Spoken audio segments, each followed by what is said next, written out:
Hi everyone. Behind schedule man here to talk about the Starship integrated flight test that happened on April 20th. Bit weird that Elon wanted to launch the rocket on the anniversary of Columbine, don't you think?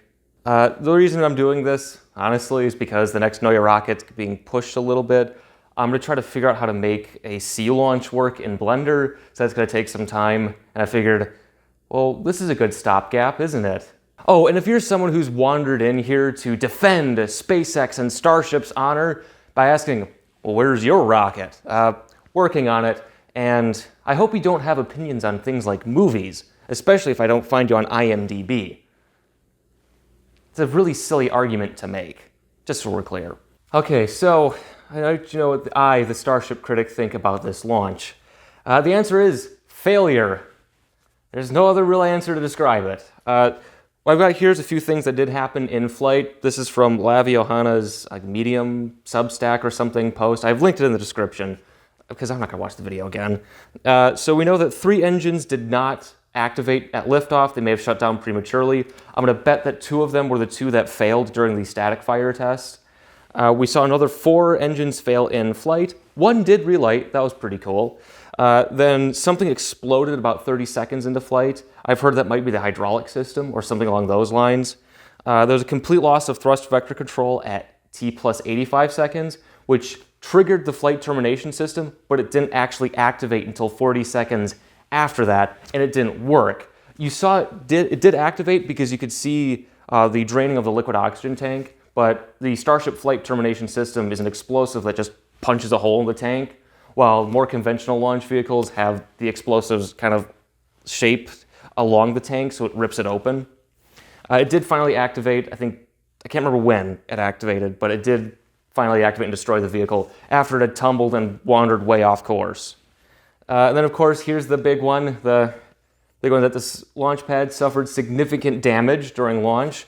It was throwing concrete and concrete dust up to 5 miles away. It tossed concrete chunks into the ocean, into a wildlife preserve.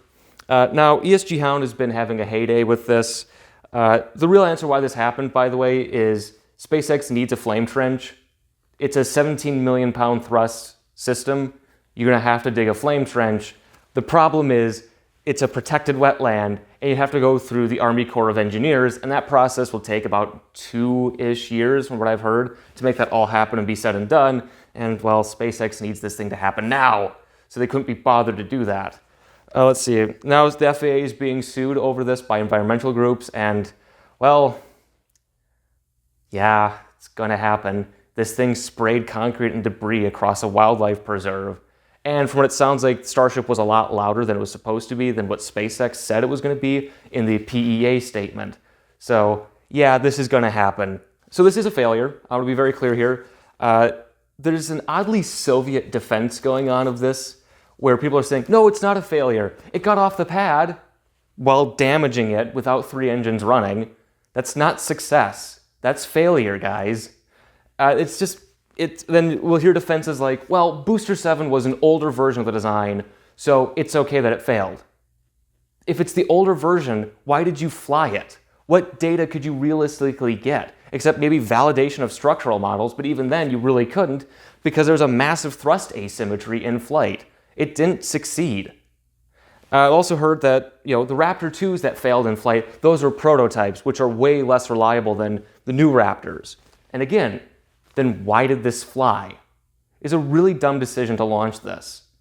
And what this tells me, I'm assuming a lot of other people observing this, is that the Starship program is not doing so well. I made a few notes here. Probably the biggest one here is that SpaceX is discovering that developing a fully reusable super heavy lift launch vehicle actually isn't that easy as they thought it would be, and that their iterative test program probably isn't the right choice for what they were doing. I can understand iteration to an extent, but at this point, if you're cranking out vehicles that are outdated by the time they're done, you're probably not doing anything smart. You're probably incinerating money that you really don't need to be. What else? Right. I don't know what the program is internally, how it's managed, but I'm going to assume that it's not doing so well because this happened. I would really be curious to see why this launch actually happened. Because my only theory as to why this thing launched is because SpaceX needs attention to get money for fundraising. That they haven't been doing as good of fundraising as they wanted to this year. Same with Starlink revenue. I've heard that it's like a 1/12 of what they thought it was going to be. So they actually need a lot more money. And because they're developing a fully reusable super heavy lift launch vehicle, which is actually quite expensive, shock of all shocks, they need more money. And what better way to get more money than to demonstrate that, hey, look, see, we're actually building something, which is probably hurting them in this regard because they got the lawsuit going on, they got to rebuild the pad, FAA is going to do some investigations. I don't think this thing's going to launch until 2024 because they can't launch from Kennedy. They didn't build the proper launch equipment there. They're not going to launch from Kennedy. They have to launch from Boca Chica, which is an awful site, which is probably going to get an environmental impact statement because of the lawsuit. But this is all off the cuff, just so we're clear. I'm not a legal expert. Oh, also, I will be linking ESG Hound stuff in the description as well. Let's see, what else did I write? So Elon was saying, no, Starship will not be the last thing for Artemis 3, for the moon landings, for the Artemis program. It's going to be the first thing done. To which I say, that is some weapons-grade copium, as they say. What he's doing is damage control. This was an obvious failure, and anyone watching it would realize this. Starship is a very immature system. To put this into perspective, Artemis 3 hardware for the Orion and SLS are being built right now. Okay? Starship is the long arm of this. We have to remember, Starship's got to fly to orbit once, at least. It's got to be reused. SpaceX has to demonstrate reuse and probably perfect it. They've got to work on their boil-off mitigation for propellant tankers and their depot architecture. They've got to develop their propellant transfer architecture, which, that's a nightmare to get working on that scale because no one's ever built something this big before. And then they've got to build the lunar Starship and get that operational. It's the pacing item. That's what's going to delay our moon landings. What else did I write? Again, this is very off the cuff. I'm sorry.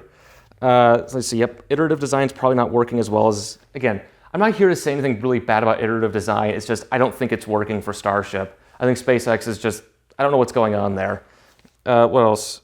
Some people have been complaining about how many HLS flights that'll be needed, like the tankers. I want to remind you, the GAO report says 14 tankers. That's the number they're going with. Now, Elon, of course, did damage control saying, actually, it's 4 to 8, which I don't believe him. And actually, the other day, I did the math on this. I think, with my estimates, 13 launches to refuel it. I'm not going to explain this to you, because I don't need to. Unless you want me to, I guess. Let's see, what else? There's been people right now saying, hey, stop comparing this to SLS. Why? You've been doing it this last time. It's funny you demand civility now when you've offered none to everybody else. Then on the Falcon 9 front, because people have been defending Starship with Falcon 9, Falcon 9's success is because it exists in the current launch market and does it very well. Also, the development program was a bit more conservative than what SpaceX is doing. It appears that SpaceX is trying to cut as many corners as possible on Starship development, and they're paying the price for it. It's also unclear if any of the Falcon 9 team that made Falcon 9 work is working on Starship, or even if they work at SpaceX anymore. And then that's kind of it. I got nothing else to say. Everyone else has said their bit. So some final thoughts. It was exciting, sure, but I don't consider this to be a success. And the reason I don't want to say it's too exciting is because Starship is part of Artemis. It's part of the moon landing program. If this was just Elon's boondoggle, which it is, that would be fine. I wouldn't care as much. Let's see. Still a failure. And let's see. Also, here's some things to look forward to. The next Know Your Rocket, Excalibur, and the next episode of End of Mission coming in 2 weeks.